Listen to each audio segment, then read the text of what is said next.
ভালোবেসে আমাকে দেখে আমার নামে বিভোর হয়ে যদি তার নয়নের বাড়ি ঝরে পড়ে, আমি সেটা শুনতে পারি।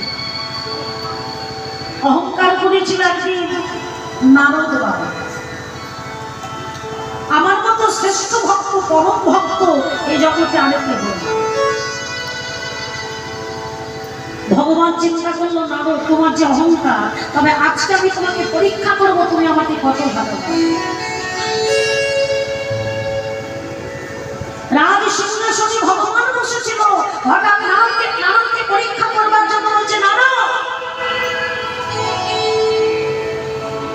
আজকে আমার সর্বঙ্গ জ্বলে যায়, আমার মস্তকে জ্বলে যায়, নারদ তুমি একটু আমার কাছে এসো।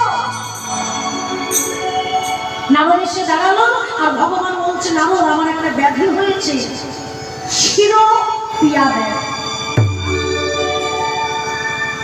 শিরোপিয়া ব্যাধি, তাই ব্যাধি যদি হয় বাবা, ব্যাধি তো সমাজ। নারদ বলছে, প্রভু আমি তোমার জন্য সব করতে রাজি, শুধু তুমি বলো কোন ঔষধ আনলে তুমি সুস্থ হবে, তুমি ভালো থাকো, এক্ষুনি বলো, আমি তোমার জন্য সব করতে রাজি।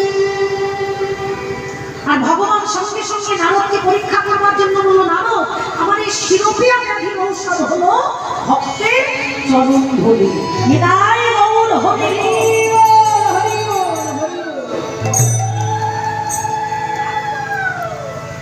এই জগতে কোন ভক্ত যদি তার চরণ ধরে আমাকে দেয়, আর ভক্তের চরণ ধরে অঙ্গে মাথায় স্পর্শ করলে আমার এই শিরোপিয়া